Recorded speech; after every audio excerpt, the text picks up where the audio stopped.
Bob Jolly. I know most of you. Pleased to see you all here. I'm the director of the Athenaeum. In just a minute, I'm going to introduce our speaker, Professor Garcia. But first, I want to introduce Jacob Pelletier, who is here. He is really hoping to convince all of us to fill out a survey after this program while you are still here.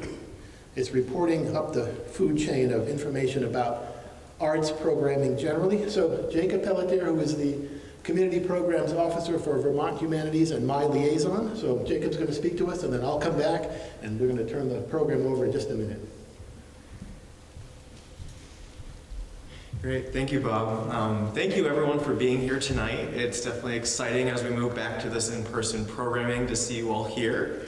As he mentioned, I am here to ask for your help. This year with the Vermont Arts Council, we're conducting a survey for the Americans for the Arts, which is a national survey and an organization that's really looking at the economic impact of having these arts and cultural events in different communities around the country. And so if you are willing and able, we would love to have your feedback on this event. And for those interested in participating, I'll be around and be handing out everyone who completes the survey today a little journal, as well as a copy of March, which is another graphic novel which Andrew Iden, Nate Powell, and the late Congressman John Lewis all collaborated on creating to talk about John Lewis's story. So thank you all again for being here, and I will be over in this corner with the surveys after the event for those who are interested. Yeah. I suggest that you listen from this corner, but when the event is over, that you meet us out there. Yeah, that works for me too. More nearly captured. No problem. I didn't want to block the exit way for anyone, but I'll Do it. Okay. So with that, without further ado, I'll hand it back off to Bob for our introductions here. Thank you, Bill, because Jacob has pens and pencils. You do not have to have those, so that is not your excuse not to fill out the survey. But yeah, there's a table out there, so we'll meet in the lobby there, the landing. I have to get my script, because I'm going to go off script for that. And I'm going to try to be quick about this. There we go. We can edit that out of the video.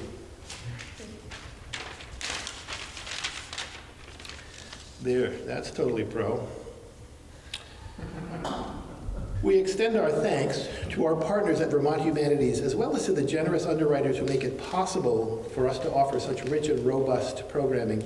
The sponsor of the entire First Wednesday series is the Vermont Department of Libraries and the Institute of Museum and Library Services. Your tax dollars at work, positively.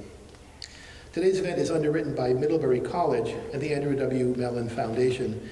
A couple of things before we begin. If you can turn off your phones now, I have one and I'm just using it to keep time, but we won't learn your ringtone. The bathrooms here are in the basement if you haven't been here before. Take the elevator through the archway, B to go to the basement, 2 to come back here, and good luck. It broke twice in a row 2 weeks ago. It's good now, guaranteed, it's all good. Only the elevator. The bathrooms are great. The route there was compromised. And Vermont Humanities asks you to check in for this event at the doorway hidden in the darkness out there. I gotta turn that light back on. There are QR codes, they're on a big page like this. If you have a QR code scanner and you scan this thing, you're gonna get the survey, which is your response to tonight's event, different than the paper survey that Jacob has. That's a totally different thing, but it's a nicer way than, remember we used to circulate the clipboard and you could sign up and all that stuff. We don't do that anymore. That's great. That is all about the survey.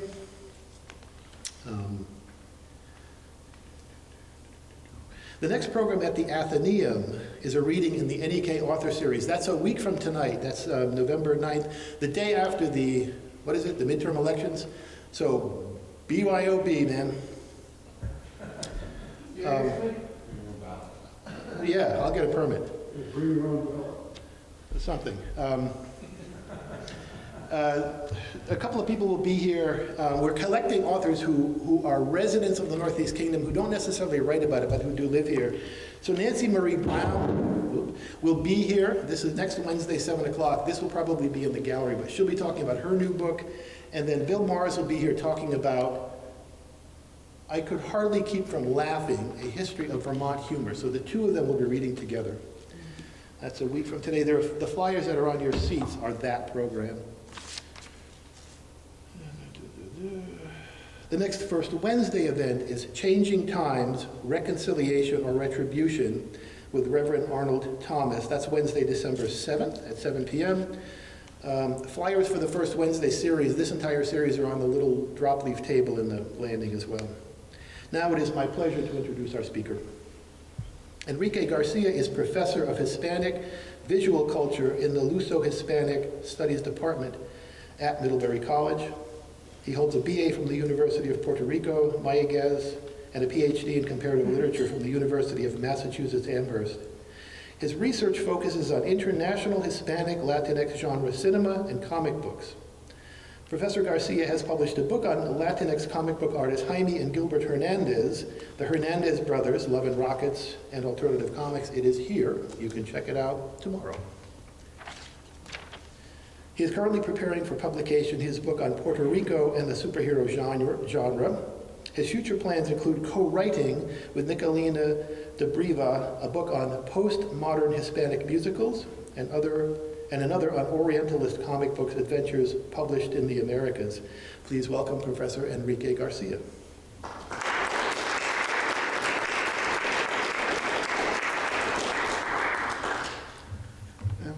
Good evening. I hope you're doing great. This is the first time I'm visiting this town, and it's amazing.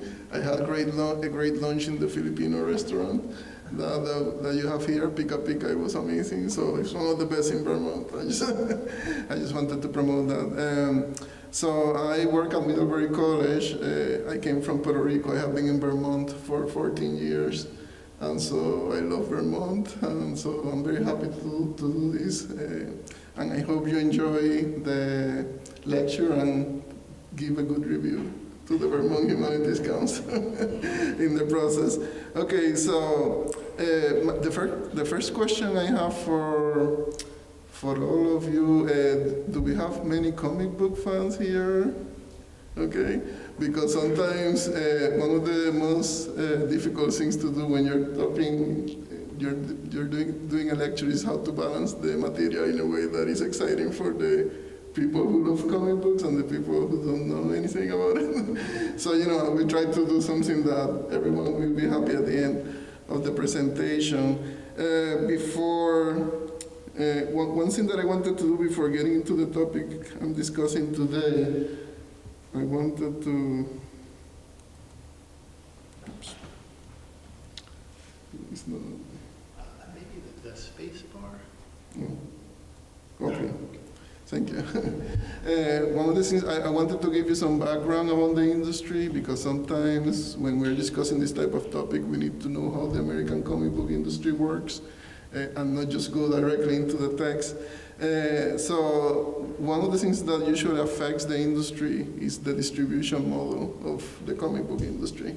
And so before, in the 1950s, 60s, 70s, usually where you will buy the comic books will be in the magazine newsstand.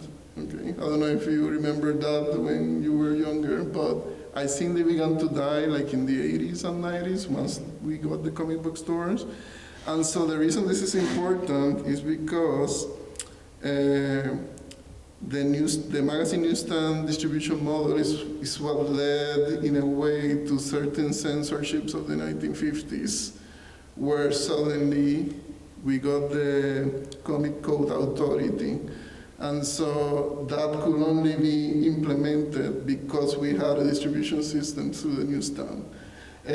Now, this Comic Code Authority, one of the things that it did is that it made the American market lean towards superheroes, because that was like the safest genre. Like before, Americans used to have Western horror, love comics, and then by the 60s and 70s, it became very monolithic in that sense.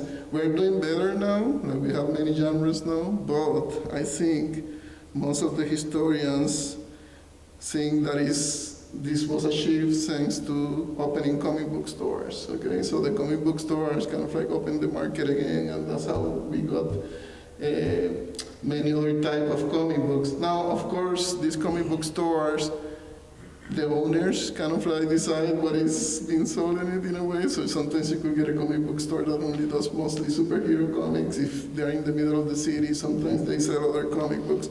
So the content, like I say, may vary according to location, audience, and the owner's taste. Now, one of the things that is important to know also is that sometimes students ask me, "Oh, Enrique, now everyone loves comic books." And I'm like, well, I don't know about that, because when you see the sales numbers, they're not necessarily good. Sometimes mainstream people, what they like is movies. So sometimes there'll be a student that will say to me, "Oh, I'm a Marvel fan." And then I'm like, "Really? You read the comic book?" And they're like, "No, I watched the movies." So then I was like, okay, so that's different. I don't know if you're necessarily like a fan. It's more like you like the Marvel movies. And then the other big thing that the industry has are the toys. Okay, so sometimes it's possible that the toy industry is what makes those comic book companies profitable, like selling Spider-Man figures, etc., or Superman underpants in Walmart, etc. So sometimes the comic book industry, I think, has been marginalized, kind of like as an intellectual property development company, and then from there they get adapted into different mediums, etc. Sometimes a superhero genre is very dense to read. So for example, I began to read in the 1980s. I have this amazing collection of all Superman, Spider-Man comics since the 1980s to 2022. I read all the comics going back to the 30s, no? But that is very difficult to achieve for someone who's beginning to read comic books now. So for example, my daughters, they may watch a superhero movie and then say, "Oh, I want to learn more about Superman," but then that means they have to read 80 years of Superman. And that's not easy. So that's why sometimes it is dense and then it becomes very insular. And so sometimes as a scholar, if you are into this research, you need to be a fan too, because that means that you're investing your money and reading all these comic books. So sometimes that's one of the issues that sometimes some of the comic book collectors have when professors are doing research about comic books. They're like, are they really fans? Did they read everything? Do they know all the references? So sometimes we have to balance those elements. Now, one of the important things that we need to know, the comic book fans, they have their comic book convention, they do cosplay, so these characters are very important for them. And so sometimes it becomes an issue. Sometimes people ask me, "Enrique, you're 47, why are you still reading Spider-Man? Isn't that supposed to be for kids?" And then I'm like, "No, because I love the character and I collect all the comics." So, and sometimes I think about it and I'm like, wait, I'm 47, maybe I shouldn't be reading this, but I still do it, so it doesn't matter. But anyway, all those elements are important to know about the industry before we get into the main discussion. Now, I'm going to focus only on a few characters. I will discuss briefly some iconic superheroes that most of the audience must know, like Superman and Wonder Woman. Now we have Black Panther, which the second movie is coming next week. And so it's going to be a big event. And so I wanted to discuss him also briefly. And then I wanted, the main connection I have in this talk is that these characters are diasporic heroes that come from somewhere else and they immigrate to the US. And they have like these utopian visions of their ancestral origins. And then those particular utopias can be interesting, they can be problematic, they change with time, and our perceptions of them change with how American culture evolves.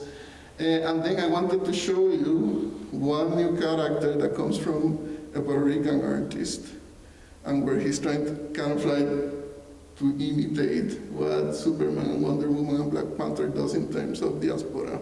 And so hopefully it will make sense to you at the end of the talk. Now we have here Superman and Wonder Woman. Those are the first two characters I'm going to discuss. Then we're moving to Black Panther. And then we're discussing La Borinqueña, which is the Puerto Rican character. Now, going to Superman, I'm going to begin with Superman. Superman was created by these two creators, Jerry Siegel and Joe Shuster. They are from the Jewish diaspora. They're like second generation. And the reason this is important, usually the superhero genre, sometimes people assume it's kind of like, oh, it's an American genre. Most of the superheroes are considered white in a way. But what people don't realize is that the majority of the artists that developed the superhero genre, they were Jewish. And so therefore, it was very interesting when I went to do my PhD in UMass. The class about the American comic book industry was also taught in Judaic studies, because a lot of the famous canonical people were from Jewish origin. So Superman was created by them.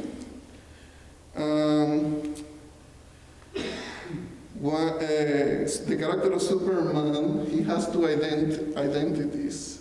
Kal-El is his Kryptonian identity, no, when he's Superman, and then Clark Kent is his American identity, no, in a way. So he has like these two personalities, no, in a way. The one that represents his ancestral origin in the fictional planet of Krypton, and then Clark Kent, which is kind of like the American identity he has.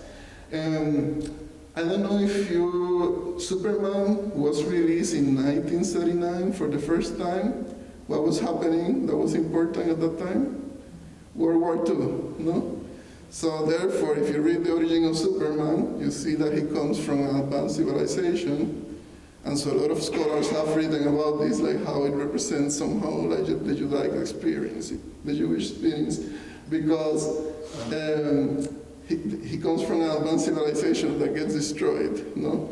And so then he's moving here, but he's a superior being. He has a superior culture, more technological, and that's how he will be represented as an immigrant at the time.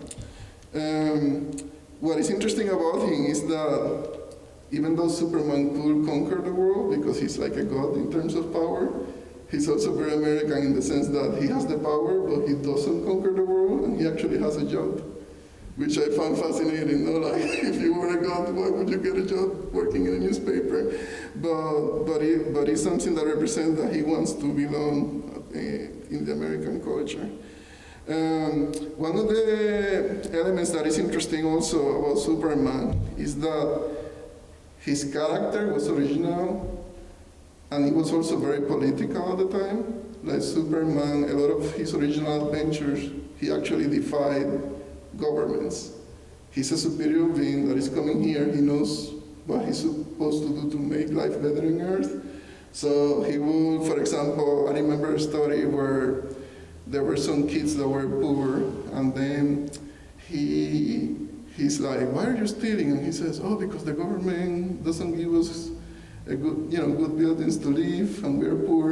And then he'll go and destroy the housing project and tell the government, the American government, you build a new one. so then I thought that was kind of like interesting for the time, like he wasn't following necessarily what the government wanted to do. In this case that I'm showing to you, he's actually trying to establish peace between two countries. So he goes to one of the generals, and then he says, oh, you want a war, so I'm going to put you to fight in the war. And then, if you see in the next part, he actually drags the general to where the main fighting is happening, and then the general is like, okay, this is scary, like, I won't do any more wars. So Superman had like this attitude, I know better, I'm going to tell you what to do. And so some scholars think that he kind of like represents a lot of the ideals of FDR, with the New Deal, like that we need to change the world. And so that's why he has this type of attitude. Now, the problem sometimes with the superhero, sometimes people ask me, what is the political leaning of superheroes? Are they conservative? Are they progressive? And my answer usually is that they're both at the same time, because these are narratives that are constructed, to please all the audiences. So sometimes you'll be reading a comic book, it doesn't matter if it's in the 1930s or in the 2000s, and then you'll be like, oh wait, this is kind of progressive, and then you say, wait, this is conservative at the same time. So for example, when we get a lot of the representations, sometimes you could get ideas that are problematic, and sometimes some that you are like, oh, this is kind of, we should admire what this writer is doing at the time. If you ask the American superhero companies like Marvel and DC, they will always put in the press, we are so progressive. But sometimes when you actually read the comic, there is some stuff that is problematic always. And sometimes that's a point of contention in modern times, because now with the internet, people debate, oh, is this happening? Is this propaganda? Is this progressive or conservative? And that's a main issue.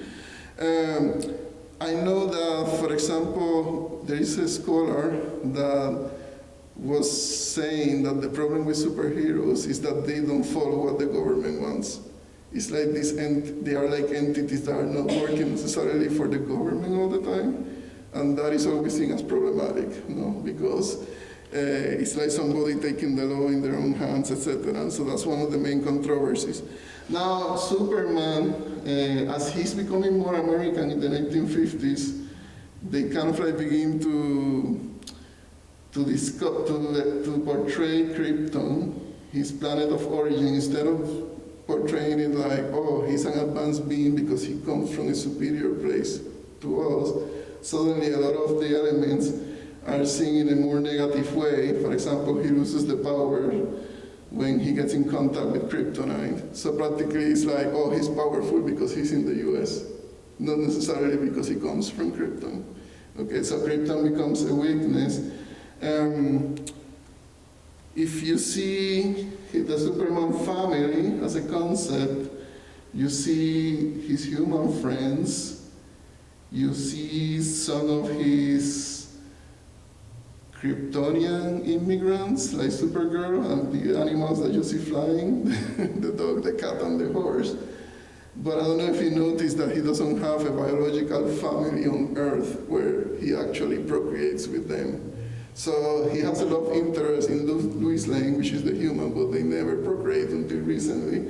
And so that is kind of interesting in terms of diaspora immigration, because it's kind of like saying he's part of the US, and then he has other Kryptonians that come to America too, but then at the same time, they don't kind of like mix with the human population. They kind of like establish like their own identity in a different space.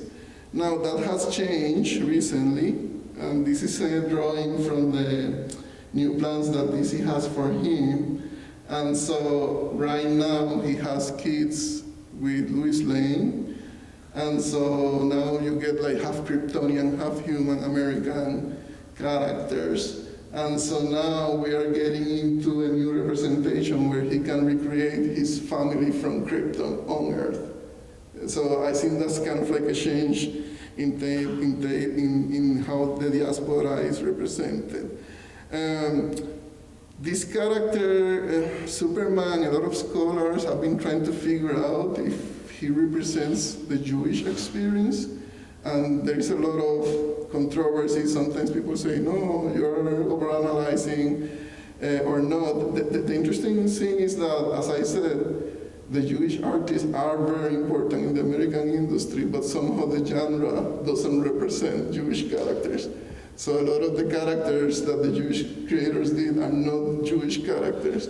And so that's why sometimes it's very difficult to kind of establish a link between them. But some scholars believe that is something that we should pay attention. Now, as the time goes on, there are things that have been important. For example, Superman as an immigrant, he renounced the American citizenship because at some point in the comics, the government wanted him to do certain things, and then he's like, well, I think I'm more like a human immigrant, and I like the whole planet, not necessarily the American government. And so that was very controversial, no? Because he's kind of like giving away his American papers. And the latest change that we have seen now is that his son, which is also a new Superman, he has an LGBTQ relationship with this character called Jay Nakamura. That was also super controversial because from having Superman represent like the epiphany of the American male, suddenly he's mixing up with this thing. His sons are sort of like bi-species or biracial in a way, and then one of them has an LGBTQ relationship. So that shows that that community is kind of like changed from the original representation in the 1930s. Okay, for the moment, following everything? Okay, so now I'm going to Wonder Woman, which is another interesting character. The creator of Wonder Woman is William Moulton Marston, and so he's not necessarily an immigrant or the son of an immigrant, but Wonder Woman, the character, is an immigrant. She comes from the Paradise Islands, they're kind of close to Greece. The Wonder Woman character, I don't know if you know this, but the character was super feminist for the 1940s. Like, actually, when you go to the library in Middlebury, there are a lot of books written on Wonder Woman. She's probably like the favorite character for academics, specifically because of the gender construction. Here we have Wonder Woman. She kind of like functions like Clark Kent. She has two identities that she has.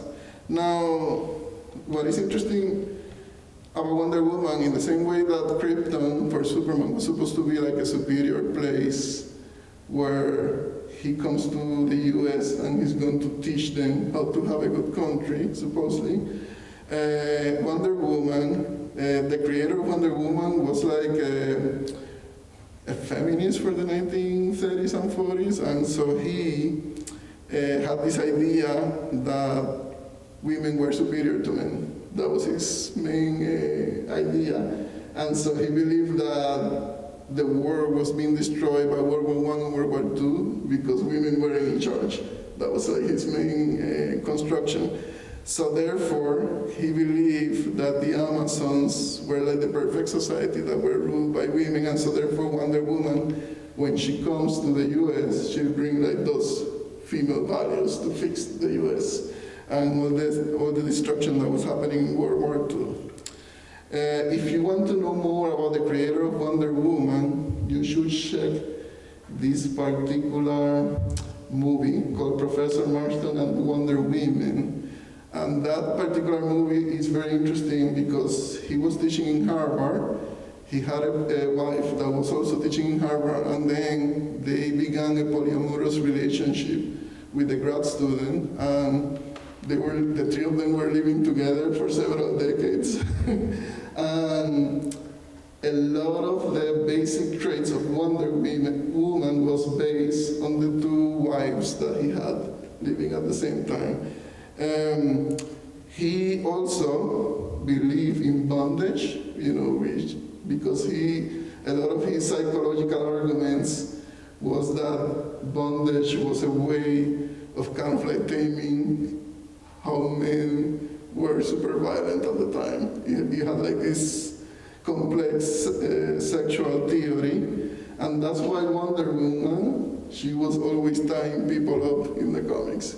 I don't know if you have read her or seen the TV show or the movie, that she has a lasso, and so she's always bonding everyone, and she gets bonded too. So there was all this kinky material kind of like going on for the 1940s. I don't know if people got it at the time, but it was interesting in that way. Now, one of the problems with Wonder Woman is that the way that her original creator wanted to depict her, there was a lot of hidden tones of lesbian sexuality in the comics. And so in the 1950s, when there was a lot of censorship going on in the US, one of the main attacks was against Wonder Woman, because a lot of one one of the psychiatrists, Frederick Bergman, that was writing against superheroes, he was practically saying Wonder Woman is like a propaganda to teach lesbian sexuality. And so the company, what they did is that a lot of times they would push her into sexual relationship with the other superheroes to kind of like establish, oh, she's not lesbian, she's a heteronormative female. So as you can see, she has affairs with Superman, with Batman, but finally, recently, they were able to put her having a relationship with a female character, which kind of like goes accordingly to the original idea of the character, because she comes from a place that only had women. So it's obvious that if it only had women, probably there was something going on there in terms of lesbian sexuality. And if you think about it in terms of the ancient Greece, there was a lot of the famous philosophers like Sappho, they engaged in lesbian relationship. So they finally made her have a sexual lesbian relationship. They actually introduced the first transgender Amazon that we can see here. And then the new queen of the Amazons, Nubia, she is black and she is in a lesbian relationship. So in this case, if you notice, well, the original island, it was supposed to be a matriarchy. It didn't have women of color. They were hiding the lesbian sexuality. But then it was evolving to the point that now Wonder Woman can have a lesbian relationship. It has a queen that is black and lesbian, and they have like transgender characters. So that particular fantasy about having a matriarchy has changed, okay, from how it was depicted originally in the comics. Now, going to Black Panther, moving to Black Panther. Black Panther is an interesting case because sometimes people assume that Black Panther is a black hero, but it wasn't created by black creators. It was created by Stan Lee and Jack Kirby, and they are Jewish creators. Later we have Don McGregor. He's the second writer that was important. And then we began to have black writers like Christopher Priest, Reginald Hodlin, Ta-Nehisi Coates. And so Black Panther is a different type of diaspora experience, because in this case, if you remember, Superman has Krypton, that was supposed to be superior. Wonder Woman had the Paradise Island, that was also supposed to be a superior ancestry because it was like a great matriarchy. And then we have the Black Panther, whose Wakanda is a fictional African country. It kind of functions like Krypton, no? Because Krypton doesn't exist, so Wakanda doesn't exist. And so then it becomes like a connection to that ancestry. One of the reasons people discuss why Wakanda now is important for the black communities, remember that because of slavery, many black people in the US lost their connection to their ancestral home. So a lot of black people in the US, some of them have connections and they may say, oh, my family comes from Jamaica or they come from this other country, but some of them don't know. They're like, oh, I don't know where my family came from. And so that's why Wakanda then becomes like, oh, I'm going to attach myself to Wakanda as a myth, no? And that represents something that is supposed to be better than us. So then the Black Panther comes from Wakanda, this fictional country. He comes to the US, he hangs out with the Fantastic Four and the Avengers. And so he, as you can see, he's fighting the Ku Klux Klan, no? Now, I don't know if you notice a pattern, but what is interesting is that these three immigrations that I'm discussing, they all come from superior places, no? So therefore, they're accepted as heroes because they're supposed to be better than us. They're not seen as an inferior immigration. When I was presenting in one conference, it was very interesting because I was watching Mexican presenters, and then she was talking about how she loves Superman. And she was telling the audience, oh, Superman is an immigrant too, like my family, so I love him, and I don't know why the Americans love Superman, but they don't love Mexico, no? And then one of the questions I asked her, and I didn't want to be mean, I was like, well, don't you think that the American audience perceives Krypton in a different way to Mexico? Because Krypton represents more Europe, like something superior to the US, while Mexico is not perceived like that necessarily in the US. So therefore it's different types of immigration, no? And so even though Black Panther is black, he is the king of a technologically advanced fictional African country. So it's not a typical African country, see what I mean? And so that's why he's still following that pattern that he's good immigration because he's aristocracy. See, Superman is aristocrat, Wonder Woman is a princess, and then Black Panther is a king, okay? So it's not the typical immigration that we are observing. And so here he's fighting the Ku Klux Klan. As you can see, Superman has also fought the Ku Klux Klan, so that's not something strange in comic books. He will fight also like superheroes from South Africa that were into apartheid. So that's why he becomes like an iconic character. Now, one of the conflicting aspects about Wakanda as a fictional African country, some professors sometimes have issues with Wakanda as a black utopia, because sometimes they express the idea like, do people like Wakanda because it's represented like a first world country in the sense that it's very rich, it has technology. So it's not a typical African country. And so one of the deconstructions that Ta-Nehisi did recently is that he established this storyline where Wakanda became an intergalactic empire, or kind of like an offshoot of Wakanda. And so then in that, he's kind of like trying to express, so do I like Wakanda because of what it represents to black people, or do I have a fetish about the technology that could become as imperialistic as Europe, in a way? So that's why, even though it's a positive aspect of black culture, we always have to be careful that it doesn't become like a fetish of technology and other aspects of what we see as good immigration in a way.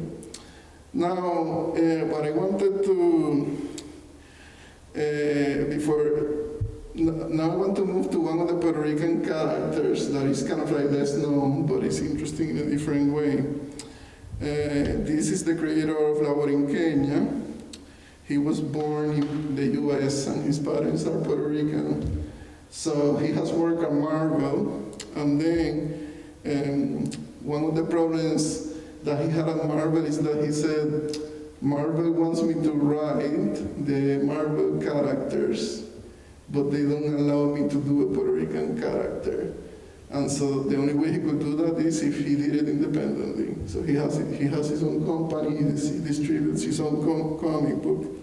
And so what I was impressed that even though he's publishing his own comic outside of Marvel and DC, he has been able to create toys. And because he knows how the industry works, that you need like the collectability aspect. And so here we have a cover of the comic and one of the toys that he was selling. Now, what I found interesting about this particular character is that when he's looking for the ancestral origin of his Puerto Rican character that is born in the US, is that she gets the power, but it's not from technology.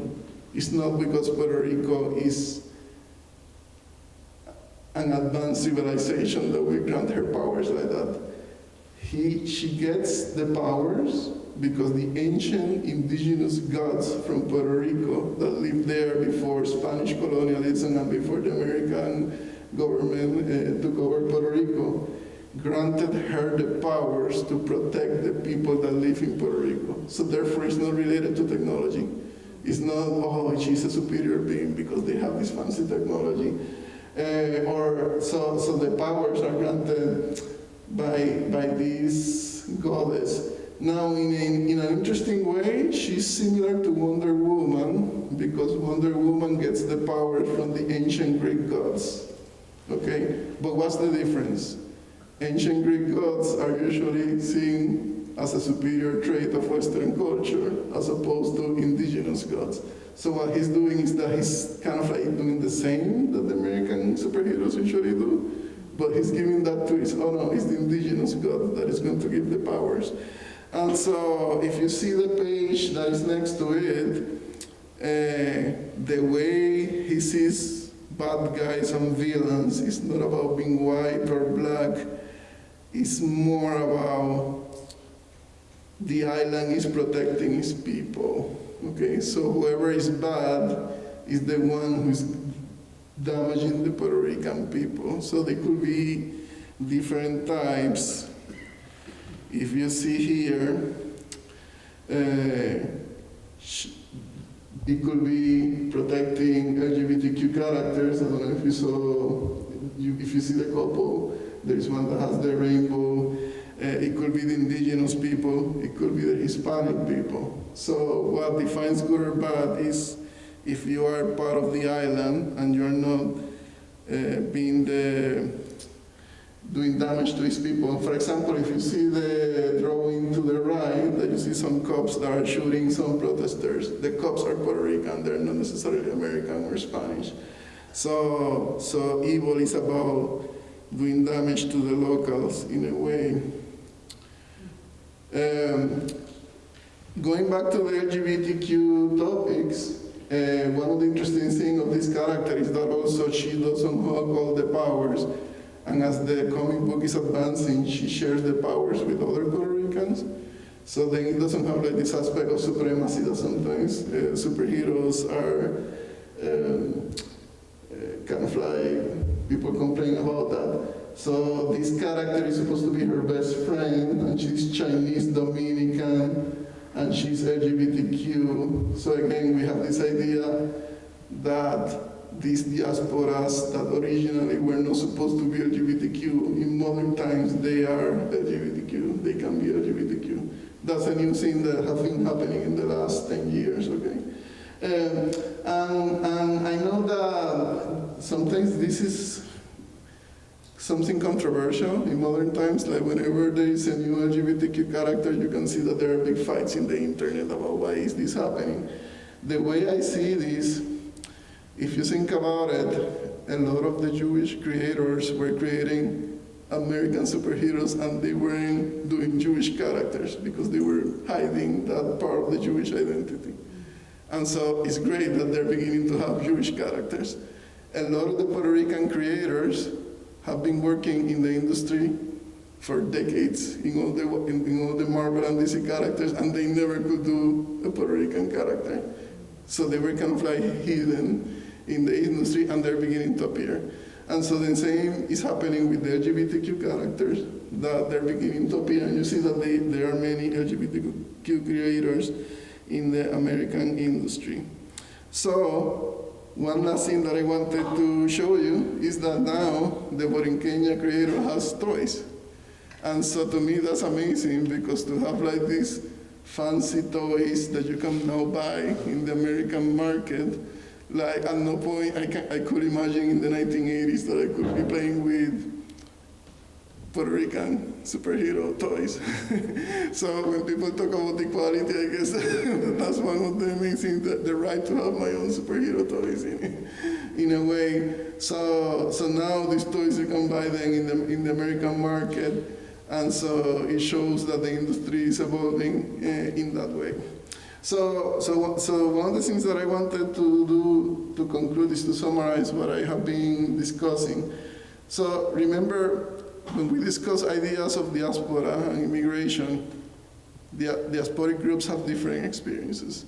Some are more traumatic than others in different phases, like the Jewish diaspora immigration in the 19th century and the 20th century. It was suffering a horrible experience both in Europe and the US, So for the Jewish community, one of the interesting, important contributions was to create the superhero genre. And so a character like Superman explores that idea of what they lost when World War II happened.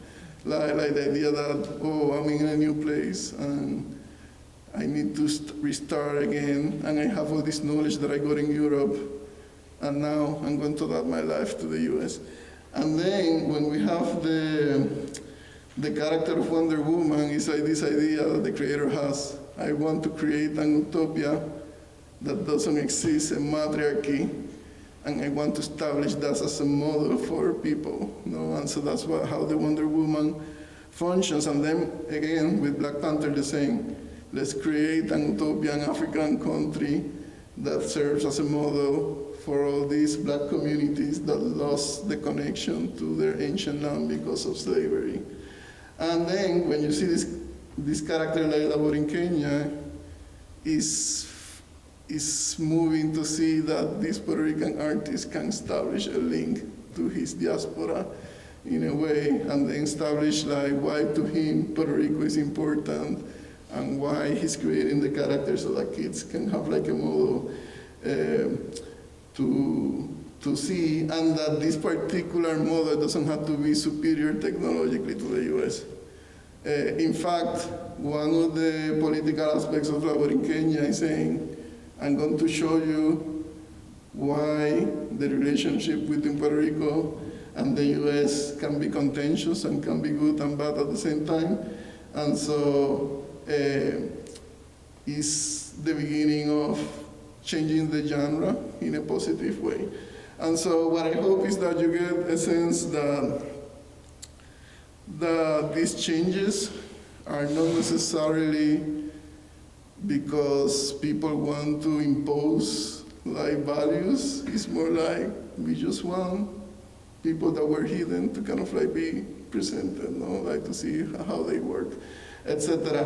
One of the things that I always was discussing is that just because a narrative sometimes is progressive doesn't necessarily mean that it's always well done, and so sometimes I have read some stories that I'm like, yeah, it's kind of good, but the comic is not necessarily great. And so sometimes that's a problem. Sometimes how do we establish value? Is it an aesthetic value, or is it like a cultural value? Like, what is our priority, And so that's like the main contentious thing that we have now. Like, what is it that we prioritize in this type of narrative? So anyway, so I would like to answer some questions if you have them. Thank you for listening to me.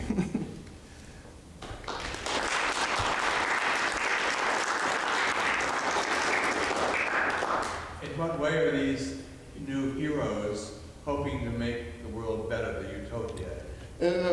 It's interesting, for example, in the Borinqueña, one of the things is about the environment, and also about corruption of the system, corruption in the government, inequality, economic inequality. But the thing is that sometimes people assume that this type of criticism is like a BIPOC criticism, like, the BIPOC group. But when you read the comic, it's about every group. Like the inequality could be for white characters, for Black characters, LGBTQ characters. So it's more about reestablishing like a community. And that's why I think also for Superman is the same. That's why one of the main things that he did was to take out American citizenship so that he's not associated like with the government. But again, that could always be controversial. Like the association with the government is always like, oh, if you're not associated with the government, are you kind of like a fringe character that is doing whatever they want? Or are you a tool of the government? So that's kind of like a controversy that I don't think the characters have been able to solve in a way. Another aspect is corporations. A lot of the new characters are very critical of corporations because corporations now control a lot of aspects of the government in a way. I mean, not directly maybe, but they kind of like influence. So those are the main political things that they're trying to do. You obviously concentrated on American society with superheroes. Do you know the Chinese or Russians or maybe Africans, do they have comic books at all? And do they have superheroes of their own? Yeah, The main industry, I would say, is the US. Like when you travel around the world, American superheroes are everywhere. Russia has some. I was reading a few recently. They are not superheroes. They usually tend to be more like spies and spies or police. I always have the belief that certain countries don't like the fantasy of the superhero.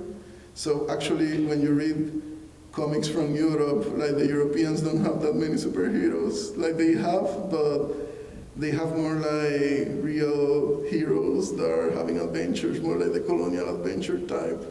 In terms of China, China has the comic book industry, but I think the Chinese audience really likes Japanese comic books more. So in the market, they're reading Japanese comic books more. So the Japanese, I would say, is the more influential one. Going back to Chinese comic books, you write Chinese comic books like in a way to critique Chinese society and all, like Chinese science fiction writers do? The ones I have read are more like in ancient times, like kind of like in martial art types. So I haven't seen the science fiction type as much. But again, because I don't know Chinese, I haven't gotten into the Chinese market. I kind of like have read like what is translated. So I don't, the problem sometimes when you're dealing with translation is that sometimes you may read what the Americans want to read about China. So for you to kind of like do the real research, you will need to go to China and know in Chinese like the comic books, because the same happens with Latin America. Like sometimes what gets translated into the US is not what the Latin Americans are reading. So if you want to know what Latin American does, then you need to go to Mexico and Chile and kind of like buy the comics there anyway. Yeah, that all makes sense. I would just pick up, and the reason I asked the question Yeah. is because we mentioned China. It occurred to me to recall that there's a huge influx into the U.S. of Chinese science fiction. Yeah. Now, it's like umpteen books of anthologies and stuff.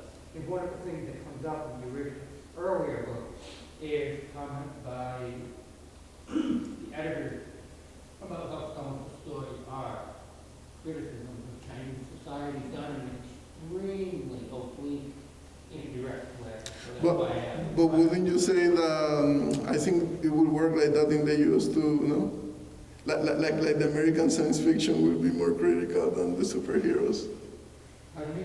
That probably would work like that in the US too, that the American science fiction is way more critical than the superheroes that are kind of like done for commerce mostly. Like, so one of the main criticisms of the American comic book industry, Marvel and DC, is that it's not too political, you know. Like the politics are kind of like subdued if you compare to reading like hardcore science fiction books. And that's related to the corporate aspect too. And so in a way, Marvel and DC can be restrictive, kind of like as a government can be restrictive in a different way. It's just that it's a different restriction because it's like, I am the character, so I tell you what to do. And that's why this particular creator, he said, because my comic book about Puerto Rico is political, I'm not doing this at Marvel and DC. Because Marvel and DC are not going to allow me.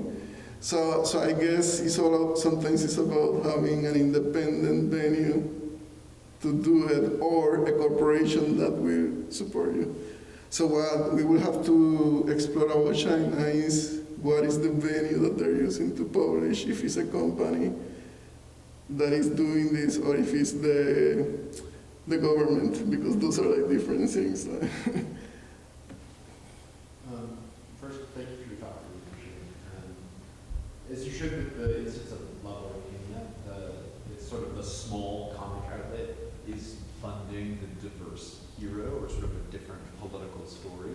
How would you look at earlier examples you gave of major comic book corporations such as DC now having more diverse storylines, or a lot of the Marvel cinematic stuff, there's now a lot of more representation in a lot of their series and things like that. So is that sort of also market forces, or sort of how do you look at that phenomenon going on when you look at corporate diversity? Well, the problem that the American industry had at the beginning in the 50s and 60s, they were trying to bring the diversity, especially with the civil rights movement, but then somehow they didn't have the creators. So a lot of the first attempts were very bad or problematic, and even if you read Black Panther, the Stan Lee original one, there are some times that you're like, okay, this is there are some issues here.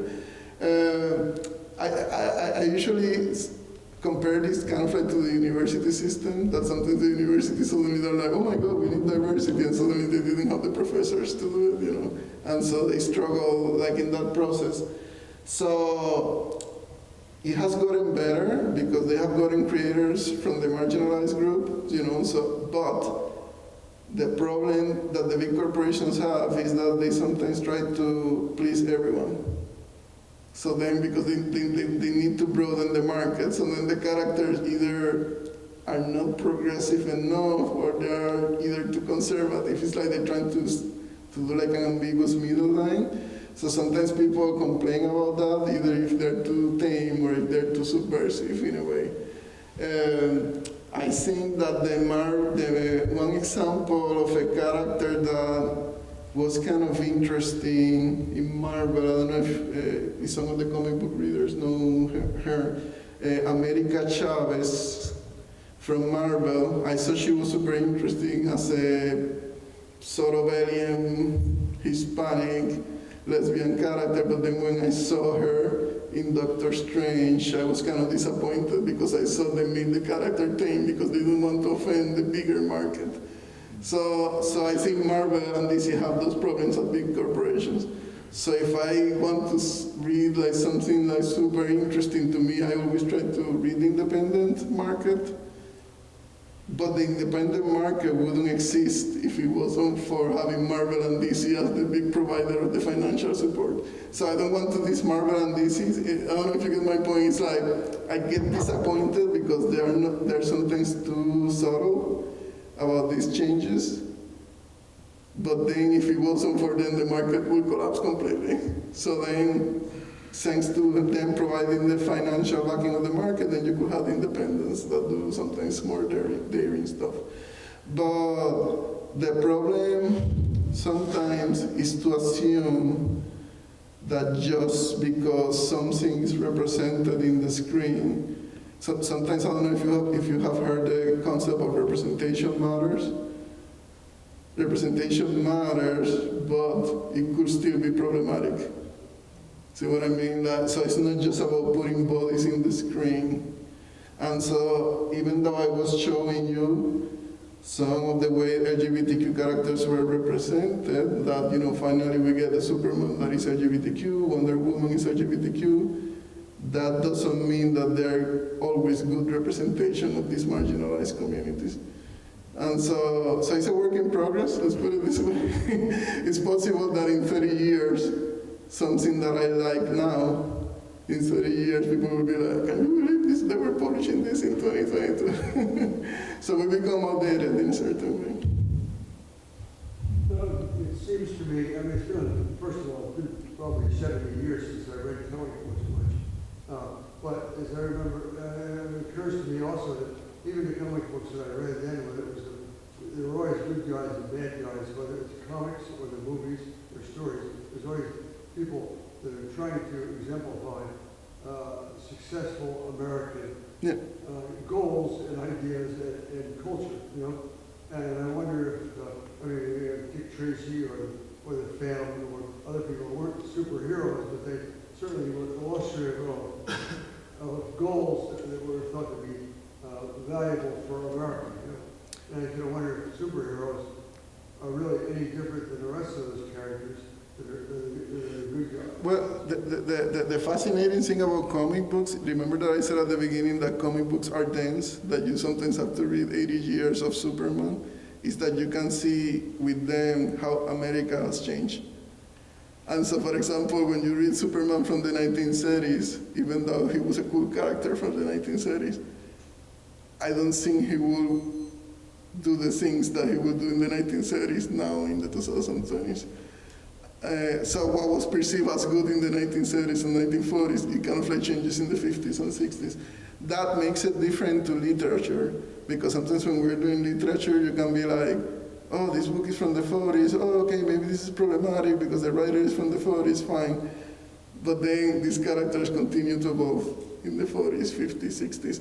But then, like you said, you stop reading 70 years ago, so maybe your perception of the character is from 70 years ago. But then any kid that buys the comic now will be expecting something different from the character. Or, it's like a different reality. And sometimes in the US, we try to establish a continuity. Like we say, oh, the US is the same, in the last century. But to me, the US is very different, 1930s, 1940s, 50s, 60s, 70s, like different people going on. But that's why the heroes are fascinating, because they can show you how the country changes. Yeah, I read all superhero comics during the 70s, and then for no particular reason I stopped. So it was like really interesting to see where that Superman changed, etc. Mm-hmm. And I thought that was part of a good illustration. If you all think back to that particular slide, and going back to what you were talking about, the characters evolve over time, and even the fact that the character just is gay is a huge evolutionary change for those gigantic corporations. Yeah, exactly. But the problem is that for the readers, sometimes it's difficult to change, because the readers are like, wait, what's happening?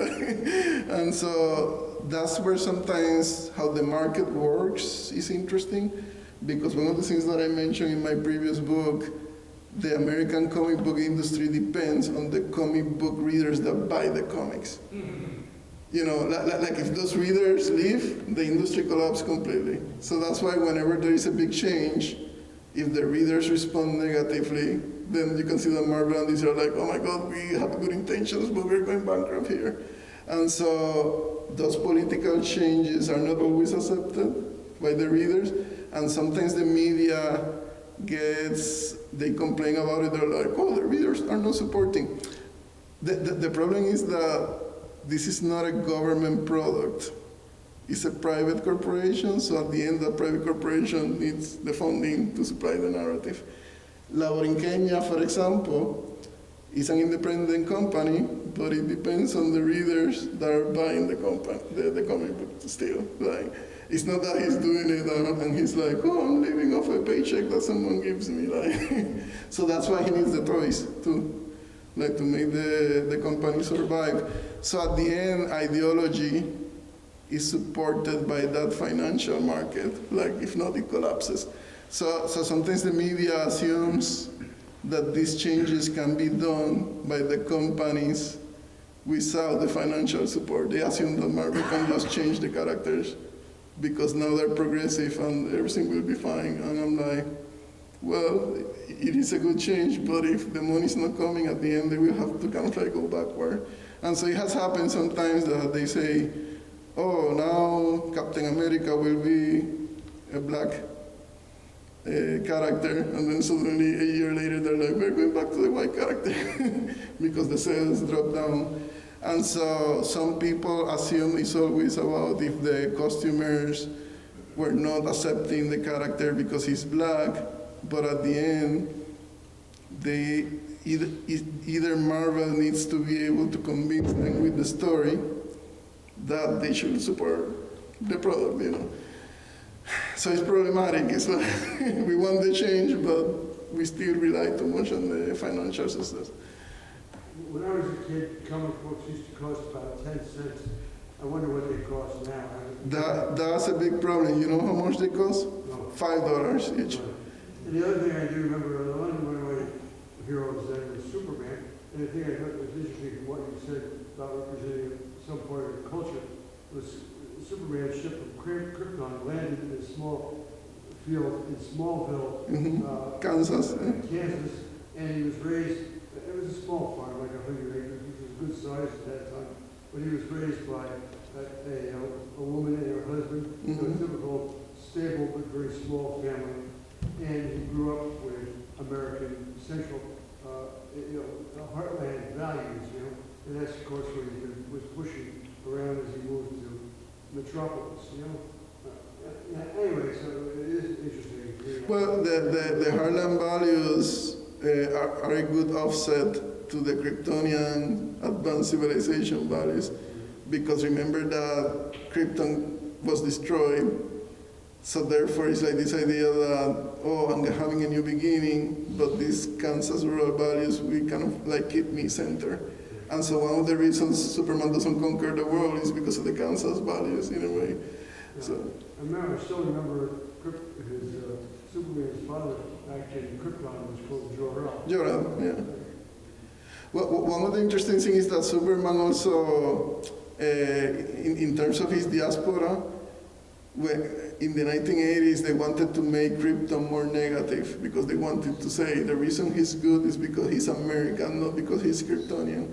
So I remember one of the things that he introduced is that actually he wasn't born out of the womb of the mother. Like the Kryptonians were so advanced that practically they had the babies in vitro.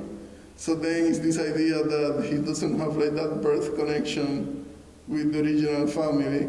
And so then he actually loves his American family more, that have like a more warm personality. And you could see that they were saying, those Kryptonians are technologically advanced, but they're kind of like, they don't have like that personal touch that the rural family have. Do you have a question?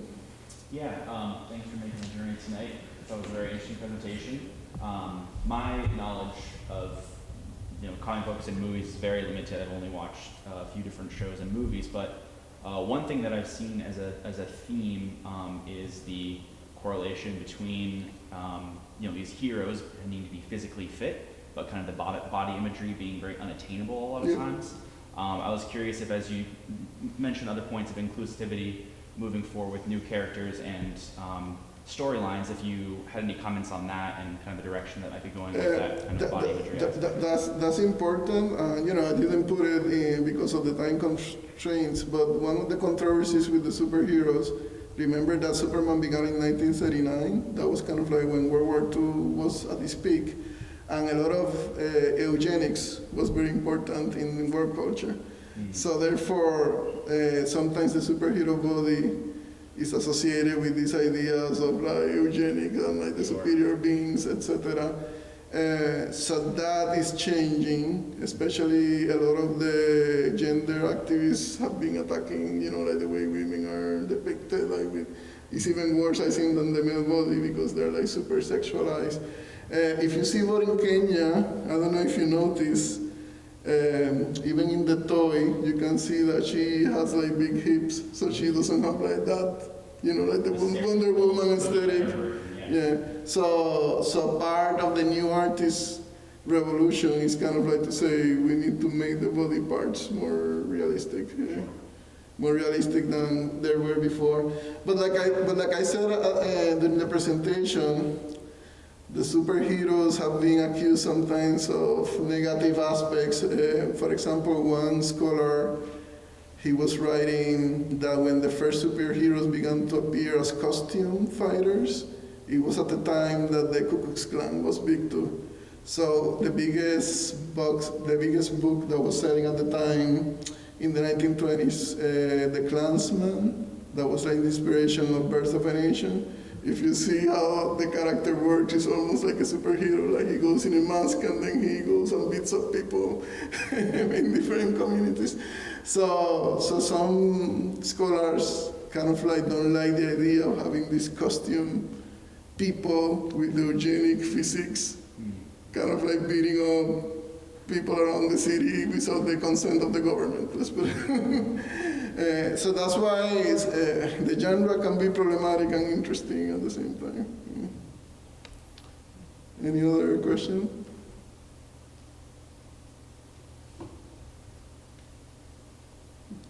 Okay.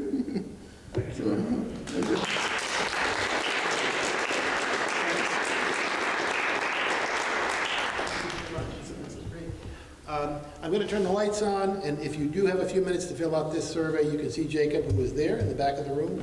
And Professor Garcia, thank you so much.